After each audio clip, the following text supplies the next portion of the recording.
नमस्कार, मैं विद्या भारती उच्च शिक्षा संस्थान, department of higher education, government of Uttarakhand, UCOST और दून विश्वविद्यालय की ओर से आप सभी का national summit for institutional leaders 2025 में स्वागत और अभिनंदन करती हूँ।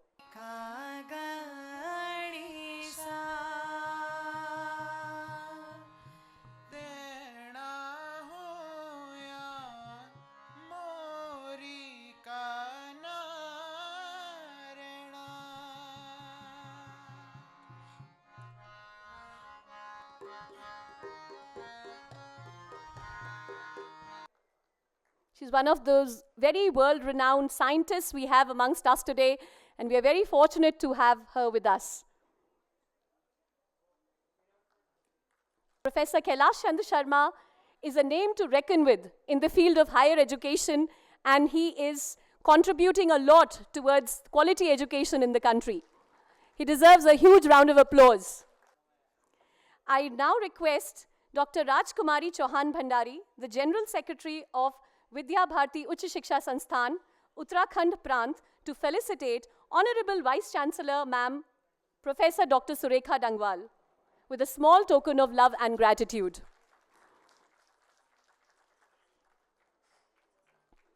राष्ट्रीय संस्थागत नेतृत्व 2025 में मैं विद्या भारती उच्च शिक्षा संस्थान, उत्तराखंड सरकार, Uttarakhand state council for science and technology और दून विश्वविद्यालय की ओर से विद्वज्जनों के समागम में आप सभी का डॉक्टर नित्यानंद सभागार में हार्दिक स्वागत करती हूं, हार्दिक अभिनंदन करती हूं। ये जो NSIL 2025 है, हम सभी लोगों को मालूम है कि राष्ट्रीय शिक्षा नीति का जो मूल ऑब्जेक्टिव है वो देश में 75 साल के बाद एक ऐसी एजुकेशन को संस्थानों के माध्यम से सुदृढ़ करना है जो भारतीय मेधा को भारतीय टेक्नोलॉजी के आधार पर, भारतीय ज्ञान परंपरा के आधार पर और भारतीय भाषाओं के आधार पर उस मेधा की ट्रेनिंग कर सके, ताकि वो माननीय प्रधानमंत्री जी के विकसित भारत 2047 के सपने को साकार कर सके और अपनी एक सकारात्मक भूमिका को उसमें सुनिश्चित कर सकें। इसी उद्देश्य से NSIL 2025 में इन 2 दिनों में मंथन होने वाला है। ज्ञान ही है जो हमें आगे लेकर जा सकता है, और भारत का जो सिविलाइजेशन है, जो हमारी संस्कृति है, वो तो वैदिक टाइम से आप सबको मालूम है कि कहाँ ज़ीरो से हमने शुरू किया, और पायनियरिंग एडवांसेस जो हो रही हैं, इसरो को देखिए आप किस तरह से वो आगे बढ़ रहा है। भारत हमेशा एक तरह से खोज में रहा विज्ञान के और ज्ञान के, और कितना कुछ तो हमारे जो एक DNA में है, किस तरह से हम अपने पद्धतियों को आगे लेकर जाएं। और अब टाइम आ गया है एक डिसरप्शन का, बहुत बड़े डिसरप्शन का, और जो साइंटिफिक टेम्पर बोलते हैं जिसको, उसको अब विकसित भारत की तरफ हमें लेकर जाना है। तो 2047 में विकसित भारत में आप लोगों की जिम्मेदारी है, और आप लोगों का दायित्व है कि हर बच्चा खड़ा होकर ये बोले कि जो फाउंडेशंस हैं हमारे, जो वैदिक नॉलेजेस हैं हमारी, वो सब आज उसको इनोवेशन पावर्ड भारत की तरफ लेकर जाना है, जिसमें कि साइंटिस्ट्स, हम जैसे साइंटिस्ट हैं, हमारे कोलीग्स हैं जो भारत में पॉलिसी मेकर्स हैं, एजुकेटर्स हैं, एंटरप्रेन्योर्स हैं जो इंडस्ट्री में काम कर रहे हैं। और मैं ये वीडियो जो आप देख रहे हैं उसमें आप देख पा रहे हैं कि जितनी भी मैंने बातें कही आपको साइंस के बारे में, आज आप उसका लाभ पूरी दुनिया में देख रहे हैं। I will request Professor Surekha Dangwal, our Honorable Vice Chancellor, Madam, to give bouquet to Professor M. Jagdish Kumar, Chairman, University Grants Commission. Professor Dangwal.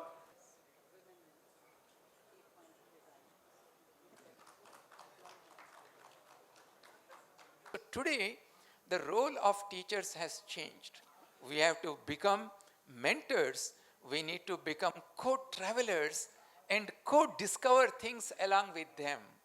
And that is how we can create that curiosity in their minds and make them the best learners and lifelong learners.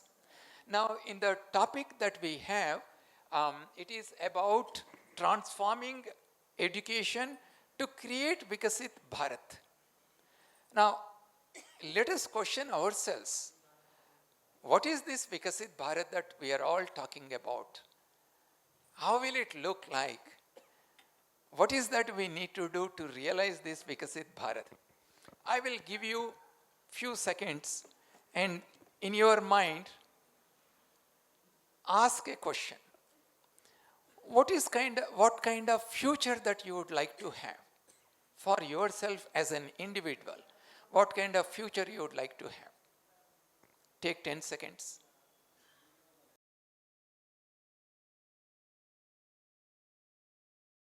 So Viksit Bharat means India at 2047, we should touch 30 to 35 trillion US dollar economy.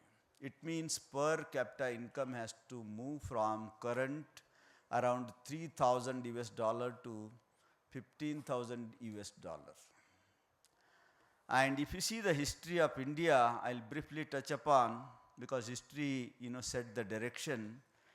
If you see 1947 to 2007, we took 60 years to add up 1 trillion economy. But 2007 to 14, only 7 years good enough to add 2nd trillion. And 2020, India achieved 3 trillion.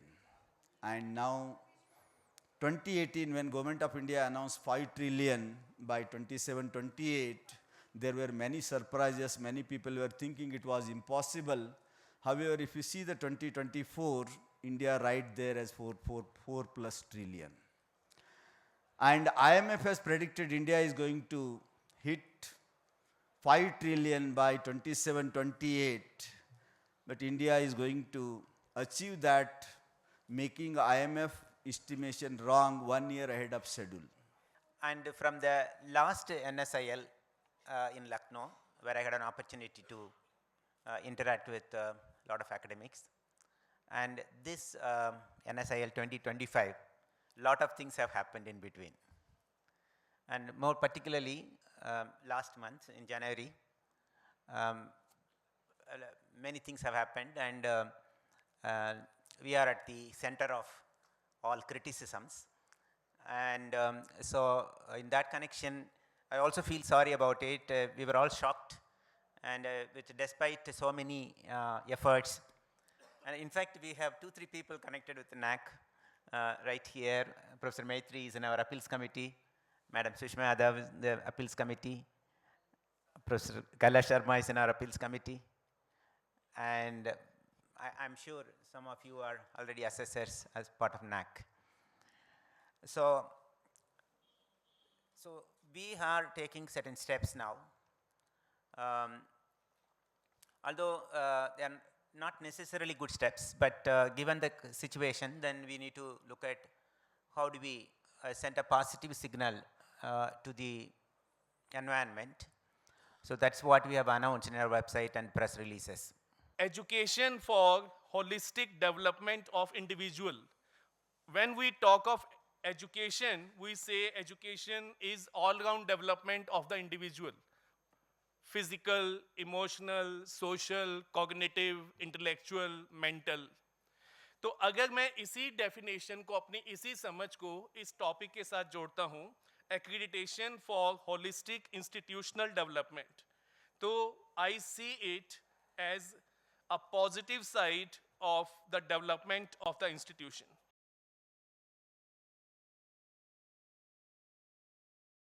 All of us are aware that climate change and its impact is a global problem, it's a global issue. Last 3-4 decades, there have been a lot of initiatives on tackling this particular issue all across the globe. और अब जो forest department है वो भी कहता है कि we have to develop the urban green spaces, और इसके लिए उन्होंने कैंपस को अपना फोकस बनाया है कि we have to show to the outside of the world, outside of this campus, कि जो ग्रीन स्पेसेस हैं अर्बन एरिया में, जहाँ हालत बहुत ख़राब है, जहाँ ट्रैफिक का मिसमैनेजमेंट है, जहाँ पब्लिक ट्रैफिक का कोई मैनेजमेंट नहीं है, सारे लोग एक ही घर से 4 गाड़ियाँ लेके सुबह निकल रहे हैं, और क्या होने वाला है उसके लिए भी हमने अभी सोचना शुरू नहीं किया। हम पूलिंग की बात करते हैं, हम घर में पूलिंग नहीं कर पाते। और जब मानव संसाधन की बात करते हैं, हम उसमें 3 जो मेरा इसमें आता है, शिष्य या शिष्या, गुरु, एवं तीसरा जो है पालक या अभिमानी, स्टेक होल्डर ऐसे बोल सकते, शिष्य या शिष्या, प्यूपिल ऐसे बोल सकते हैं, गुरु या टीचर, पालक या अभिमानी, स्टेक होल्डर। तो शिष्य का एक लक्ष्य क्या होना चाहिए? नर से नारायण बनना। इवन वानर से, मैंने किसी ने देखा, अगर श्री रामचंद्र ने वानर के स्थान पर नर के ऊपर विश्वास किया तो प्रायशः उसने यशस्वी नहीं हो जाता था। वानर जो मंकीज, उनमें हमसे भी, सामान्य नर से भी अधिक मौलिक एक इथिकल वैल्यूज हो सकता है। Who will address climate change, resources depletion and social inequalities. More importantly, it helps students develop a profound connection with nature and humanity.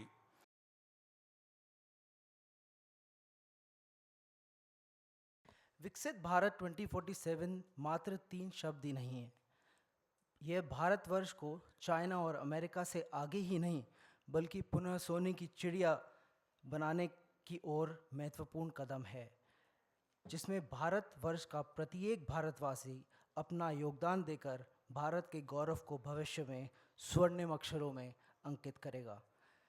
जैसे जैसे भारत अपनी स्वतंत्रता की शताब्दी वर्ष की ओर बढ़ रहा है, विश्वविद्यालय का उत्तरदायित्व केवल एक श्रेष्ठ विद्यार्थी बनाना ही नहीं है, बल्कि एक प्रगतिशील, ज्ञान संचालित और नवाचार आधारित समाज को आकार देने में की भी जिम्मेदारी उच्च शिक्षा माध्यम से विश्वविद्यालय के अग्रणी लोगों के कंधे पर है। एक मजबूत पारिस्थितिक तंत्र के बिना विकसित भारत की कल्पना नहीं की जा सकती है। हमारे विश्वविद्यालयों को पारंपरिक शिक्षा से आगे बढ़ना चाहिए और artificial intelligence, data science, space engineering, semiconductor जैसे अत्याधुनिक क्षेत्र में उत्कृष्ट के केंद्र बनाने चाहिए। विकसित भारत का रोड मैप एक मजबूत, दूरदृष्टि उच्च शिक्षा प्रणाली के बिना अधूरा है। एक शोध संचालित, समावेशी और भविष्य के लिए तैयार शिक्षा प्रणाली को बढ़ावा देकर हम भारत के युवाओं को नवाचार, शासन और सामाजिक प्रगति की दुनिया में का नेतृत्व करने के लिए सशक्त बना सकते हैं। तो भारतीयता के आधार पर अगर बोलते हैं, 4 आधार अब आज के चर्चा के लिए मैं ले रहा हूं। भारतीय संस्कृति, देखिए संस्कृति का जब बात करते हैं ना, लोगों के अभी 200 साल की शिक्षा से बहुत भ्रम है। तमिल कल्चर अलग है, काशी कल्चर अलग है, नॉर्थ ईस्ट कल्चर अलग है, गुजरात कल्चर अलग है। ये गलत है। पूरे देश की संस्कृति एक है। मैं बाद में आता हूं। विकास की जब संकल्पना करते हैं, संस्कृति का बहुत बड़ा महत्व है। यहाँ उदाहरण के लिए कई अर्थशास्त्री यहाँ बैठे हैं, आप जानते हैं संस्कृति का प्रभाव अर्थशास्त्र में, आर्थिक अर्थव्यवस्था में कितने हैं। मैं इसकी ज्यादा बताने की आवश्यकता नहीं है। एक आधार, संस्कृति का आधार के बिना आज पश्चिम से जो भी मॉडल्स आते हैं, वो मॉडल्स हम यहाँ के संस्कृति को नजरअंदाज करके हम अडॉप्ट करते हैं। इससे क्या क्या नुकसान होती है या हम सब जानते हैं। तो इसलिए एक आधार ये होना चाहिए। दूसरा आधार भारतीय दर्शन, दर्शन यानी जीवन दर्शन, केवल शास्त्र नहीं, सभी प्रकार के आते हैं, एवं हमारी विश्व दृष्टि। तो हमको आज ऐसे एकेडमिक लीडर्स चाहिए, क्योंकि जब आप इनॉर्मिटी ऑफ समस्या देखते हैं, इनॉर्मिटी ऑफ प्रॉब्लम देखते हैं, तो ऐसा लगता है कि इतनी बड़ी समस्या का हल मैं अकेला क्या कर सकूंगा। वो विमुक्त से नियुक्त की जो बात आती है कि नियुक्त तो हो जाते हैं पर हम अपने संस्थान को विमुक्त कर सकते हैं कि नहीं। रशियन नेस्टेड डॉल की दो खासियत होती हैं। एक होती है कि वो हमेशा अलग दिखती है एक दूसरे से, और दूसरी खासियत होती है कि नेस्टेड डॉल है तो आप ऊपरी परत खोलेंगे तो उससे उस छोटी डॉल निकलेगी, और उसको खोलेंगे तो उससे छोटी डॉल निकलेगी, और आगे खोलेंगे तो उससे छोटी डॉल निकलेगी। अपने आप में नेस्टेड होती हैं वो। तो इनका पहला तो आप देख रहे हैं, मैंने इनमें से कोई भी डॉल है वो आइडेंटिकल नहीं है। ये मुझे रिमाइंड करने को है, और मैं अपने आप को इन डॉल्स को देखकर रोज याद दिलाता हूं कि मैं इस ऑर्गेनाइजेशन में जितने लोग लाऊंगा वो सब एक दूसरे से डिफरेंट होंगे। और हमारी टेंडेंसी क्या होती है? नेचुरल टेंडेंसी होती है, हमको वही पसंद आता है जो मेरे जैसा है। हम अपने स्टूडेंट को हायर करना चाहते हैं, हम अपने कॉमन रिसर्चर को हायर करना चाहते हैं। इस क्रिएटिव फील्ड, और एजुकेशन एक क्रिएटिव फील्ड है जहां अगर आपको करना है तो जितने ही विभिन्न प्रकार के लोग होंगे उतने ही नए नए आइडियाज का सम्मिश्रण होगा, उतना ही आप आगे बढ़ेंगे।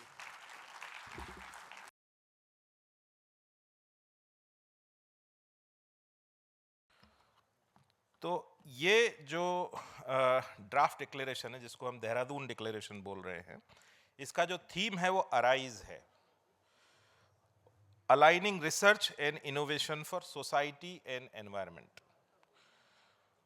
और इसमें जो है 6C फ्रेमवर्क दिया गया है इंस्टीट्यूशनल डेवलपमेंट के लिए। वो 6C फ्रेमवर्क है: कंटेंट और curriculum, community, convergence, collaboration, content and climate.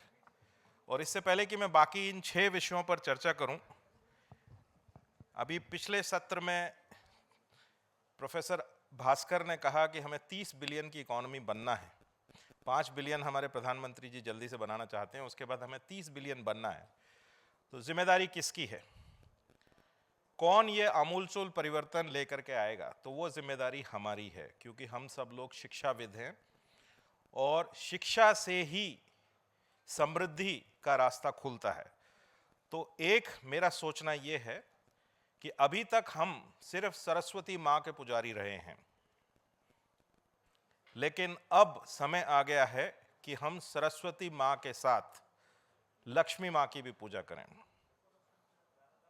क्या आप इस बात से सहमत हैं?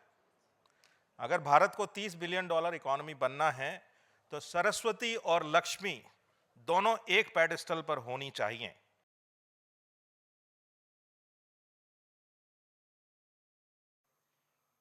देखिए, एक्सीलेंस इन एजुकेशन और विकास, इन दोनों का एक पॉजिटिव कोरिलेशन है। यदि विकसित भारत हम 2047 तक देखना चाहते हैं, और हो सकता है कि उस उद्देश्य को हम उससे पहले भी पूरा करें, तो एक्सीलेंसी इन एजुकेशन यह आवश्यक है ही, यह इससे हम सब सहमत होंगे। एक्सीलेंसी इन एजुकेशन का, एक्सीलेंट एजुकेशन का विकास से बिल्कुल सीधा सीधा संबंध है। हमें याद है कि 1939 से 1942 के बीच में जब द्वितीय विश्व महायुद्ध हुआ था, तो अमेरिका जापान को, जिसकी कि द्वितीय विश्व महायुद्ध में बड़ी बृहत्तर भूमिका थी, उसको नष्ट करना चाहता था। तो अमेरिका ने बम्बार्डमेंट जहां पर किया, वह सर्वप्रथम शिक्षा के प्रमुख क्षेत्र हिरोशिमा में किया। हिरोशिमा शिक्षा के क्षेत्र में उस समय एक्सीलेंसी स्थापित कर चुका था। दूसरा उसका था नागासाकी, जो कि सैन्य क्षेत्र का था। लेकिन उसने टोक्यो को नहीं चुना, जो कि औद्योगिक दृष्टि से विकसित हो रहा था। एक्सीलेंसी इन एजुकेशन यह आवश्यक है ही, इससे हम सब सहमत हैं। और इस एक्सीलेंसी को लाने के लिए जो आवश्यकता होगी, जो रोल होगा, वह रोल मात्र अध्यापक का नहीं, अध्यापक के साथ साथ पेरेंट्स का भी होगा और विद्यार्थी का भी होगा। और उसके साथ ही साथ जो कोलैबोरेशन है, यानी जो उसका समागम है, वह भी अत्यंत आवश्यक है। शिक्षा का प्रमुख उद्देश्य होना चाहिए, जब एकेडमिक्स कह रहे हैं, कि हम नॉलेज एक्वायर दे सकें अपने स्टूडेंट्स को, हम उनको करेक्ट स्किल सेट्स दे सकें और हम उनको इंटेलेक्चुअली डेवलप कर सकें। Excellence means highest standard. माननीय प्रधानमंत्री जी का भी स्वप्न है, हम सब और सभी का स्वप्न है कि हम शिक्षा में विकसित भारत के रूप में 2047 तक एक्सीलेंस को एक्वायर करें, हाईएस्ट स्टैंडर्ड्स तक पहुँचे। लेकिन मेरा ये मानना है कि जैसा कि शिक्षा को अगर हम 4 स्ट्रीम में डिवाइड करें, एक स्टेम है, एक ह्यूमैनिटीज़ एंड सोशल साइंसेज है, बिजनेस एंड इकोनॉमिक्स है और आर्ट और लिटरेचर है। इनकी रिक्वायरमेंट थोड़ी सी भिन्न होंगी। जैसे कि स्टेम में एनालिटिकल स्किल्स बहुत आवश्यक होंगी, प्रॉब्लम सॉल्विंग और इनोवेशन एक मेजर पार्ट होगा। ह्यूमैनिटीज़ एंड सोशल साइंसेज में क्रिटिकल थिंकिंग काफ़ी महत्व रखेगी, साथ ही कल्चरल और इथिकल रीजनिंग इम्पॉर्टेंट है स्किल सेट की तरीके से। बिजनेस एंड इकोनॉमिक्स में objective will be leadership and strategy forming. In arts and literature में creativity, communication and expressions are very important. So these are the skills which are slightly different from one area to another area. Ecosystem institute का हम लोगों को इस तरह से develop करना चाहिए कि कभी कभार हम देखते हैं कि कोई वाइस चांसलर बहुत अच्छा परफॉर्म कर देता है, कोई डायरेक्टर बहुत अच्छा कर देता है, कुछ नहीं कर पाते। तो इकोसिस्टम देना एज ए एकेडमिक लीडर का हमारा दायित्व है। हम सब टीचरों से डिस्कशन करें और डिस्कशन करने के बाद हम अपने यहाँ पे, मैं NIT जालंधर में ज्वाइन किया तो मैंने ये बोला कि मैं कोई ऐसा काम नहीं करूँगा जिसमें हमारी फैकल्टी 60 और 70% अगर एग्री नहीं करती है तो वो हम इम्प्लीमेंट नहीं करेंगे। और हम ओपनली डिस्कस करते हैं कि जो हमारे आइडिया हैं आप लोगों के बीच में डिस्कस करें, और डिस्कशन करने के बाद जिसमें 60 और 70% फैकल्टी एग्री होती है हम उसी चीज़ को आगे बढ़ाएंगे। आज तक कोई चीज़ है उन्होंने नहीं किया। जैसे मैं प्रैक्टिकली देख रहा था कि NIT जालंधर में पंच मशीन थी हमारी फैकल्टी के लिए। मैं ज्वाइन किया तो हमने कहा कि फैकल्टी के लिए पंच मशीन नहीं होनी चाहिए, हो सकता है किसी के लिए ज़रूरी है लेकिन मुझे लगता है फैकल्टी के लिए पंच मशीन नहीं होनी चाहिए। मैं पुलिसिंग का काम नहीं कर रहा हूँ। तो फैकल्टी बहुत खुश हुई और तालियां बजाई उन्होंने। लेकिन मैं धीमे धीमे लेके आया कि क्या काम करना है क्या नहीं करना है। लेकिन आज के 3 साल के बाद इस फैकल्टी ये कहने लगी सर पंच मशीन ज़्यादा बेटर थी, आप इतना काम कराते हैं और उसके बाद मालूम नहीं पड़ता मैं कितना काम कर रहा हूँ। तो आपको उनके साथ में इन्वॉल्व होना पड़ेगा कि किस तरह से काम कराना है, क्योंकि हम लोगों को पुलिसिंग नहीं करनी है, हमको प्रैक्टिकली जो काम टारगेट दिए हैं उनको एवेल्युएट करना पड़ेगा।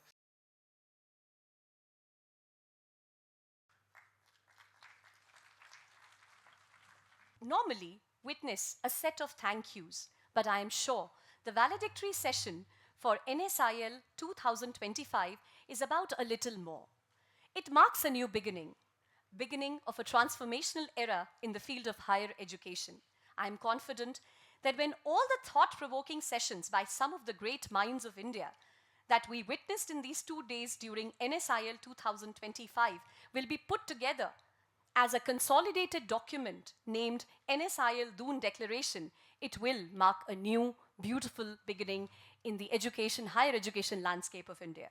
समापन सत्र में लगभग 21 session rigorous drilling, discussions, interaction के बाद हम अपने उत्तराखंड के माननीय राज्यपाल, chancellor of Doon university lieutenant general Gurmeet Singh ji, आप हमारे बीच में आए, हम सबका आप उत्साहवर्धन करेंगे।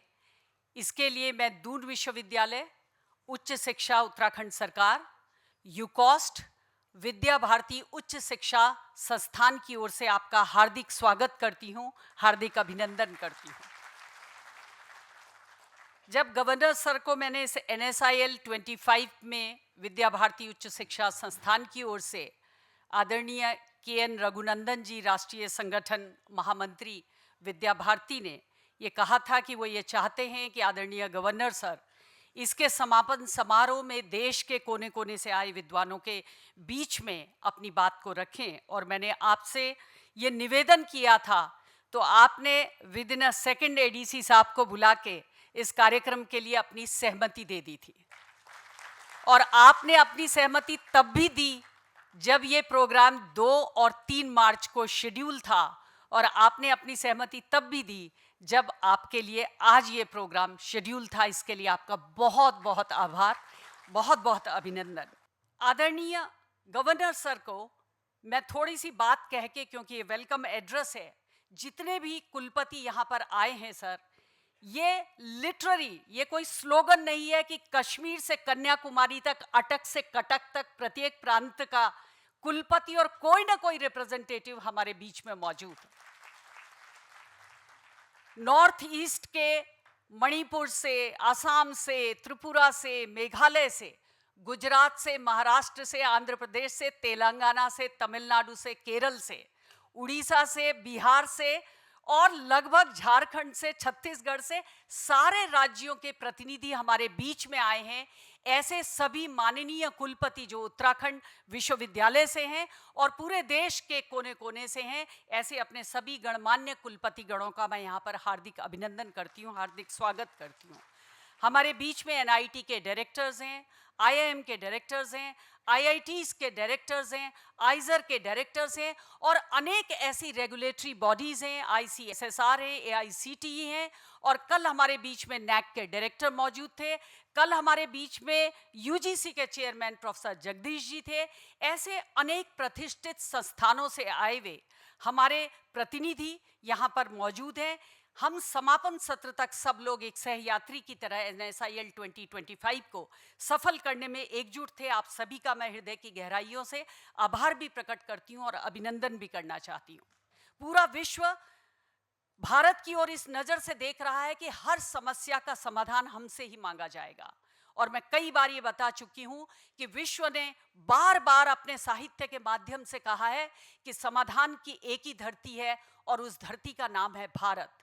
और टीएस एलियट को मैं दोबारा उद्धृत करते हुए अपनी वाणी को विराम देना चाहती हूँ कि जिसने कहा कि पूरा यूरोप वेस्टलैंड है, यहाँ पर अब कुछ नहीं उग सकता, ये स्टराइल है, ये बंजर है। और 1945 में उन्हें इस बात के लिए पुरस्कृत किया गया कि उन्होंने पूरे विश्व को समाधान का एक रास्ता दिखाया।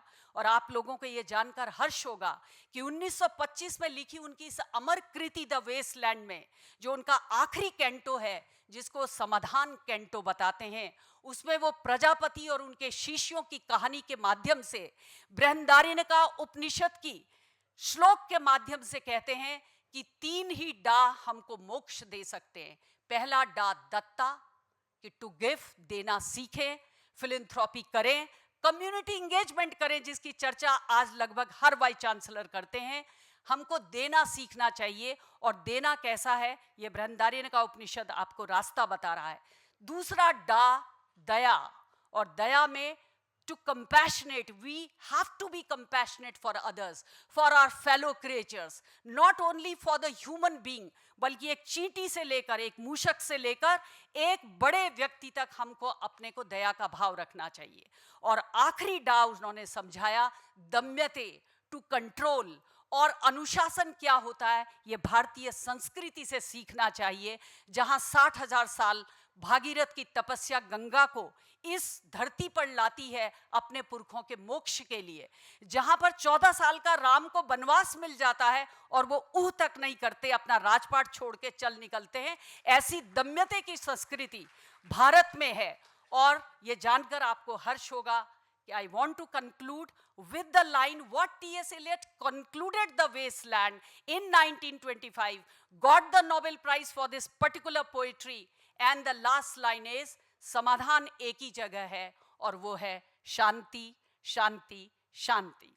शिक्षा नवयुवक और नवयुवतियों को अच्छा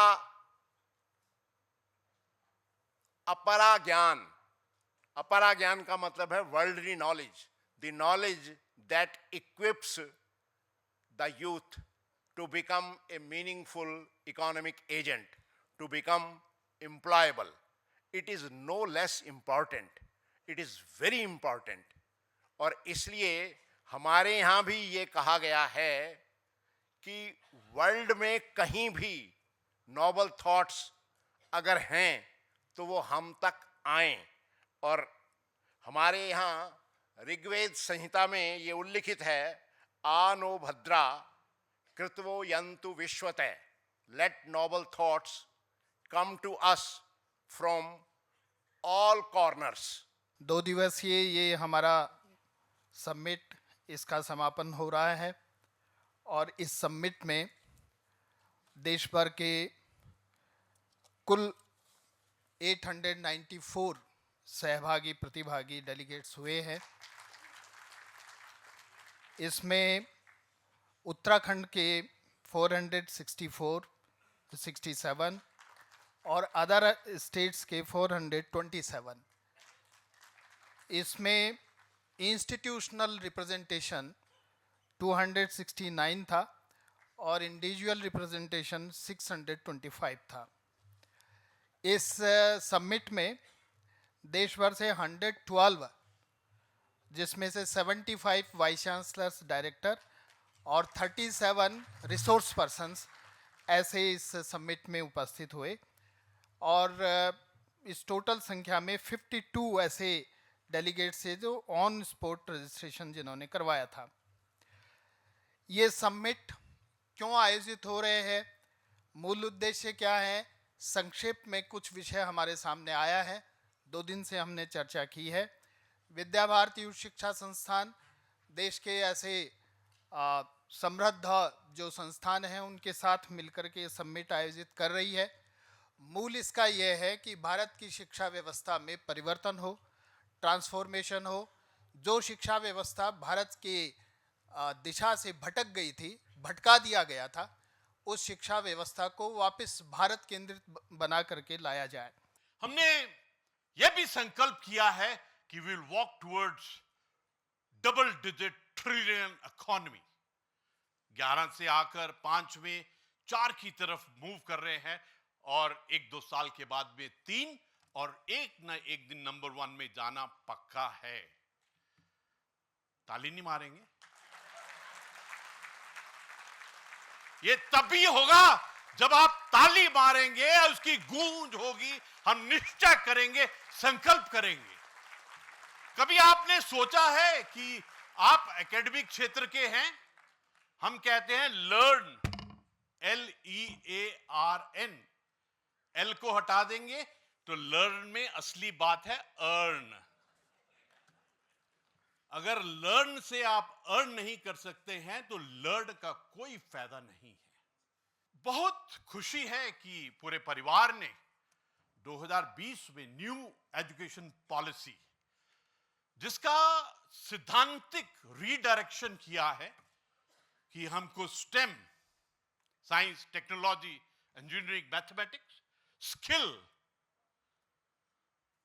हमारे धरोहर, actual education to know our value, उस तरफ हम बढ़े हैं।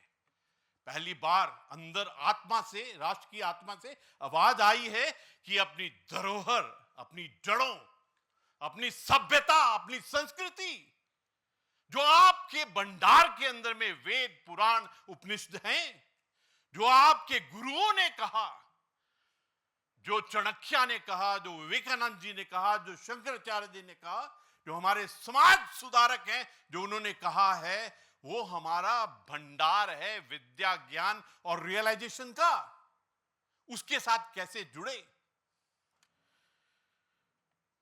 ऐसा लगता है कि हमको एक ऐसा रियलाइजेशन हुआ है that we have to look at राष्ट्र निर्माण, समाज निर्माण, चरित्र निर्माण, अपनी पैशंस, एक लगन।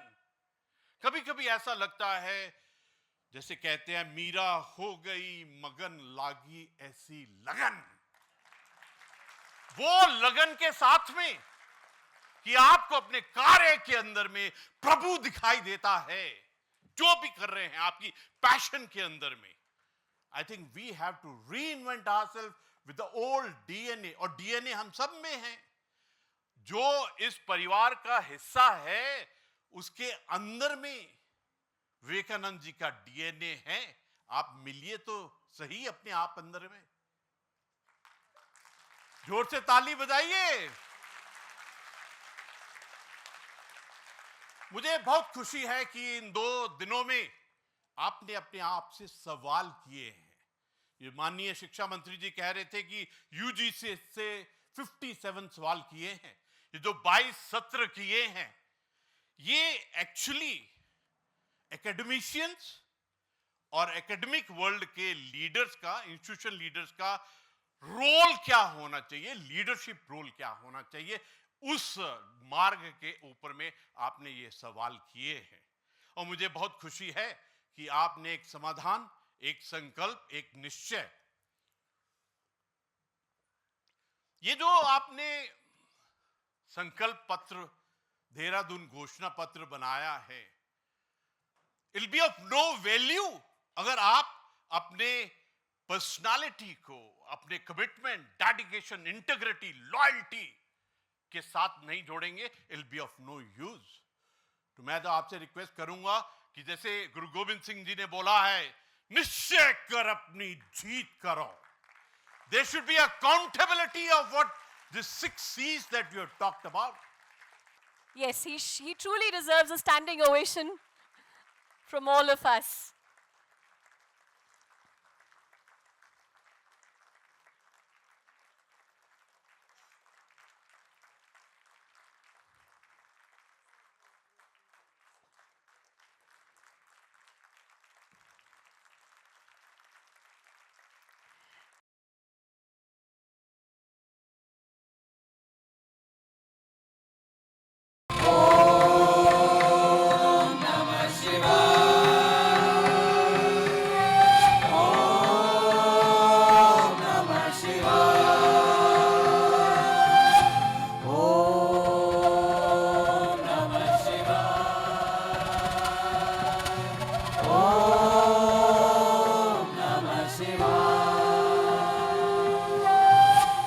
बोलो शंकर भगवान की कैलाशों का पाड़ा भोजन जी म्याला आवा मेरा जब तो भोजन जी म्याला कैलाशों का पाड़ा भोजन जी म्याला आवा मेरा जब तो भोजन जी म्याला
करेली टटकारे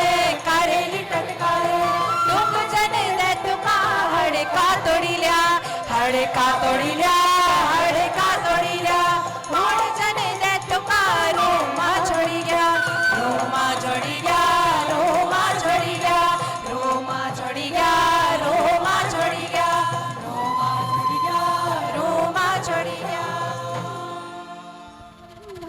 Thank you very much and have a very good night.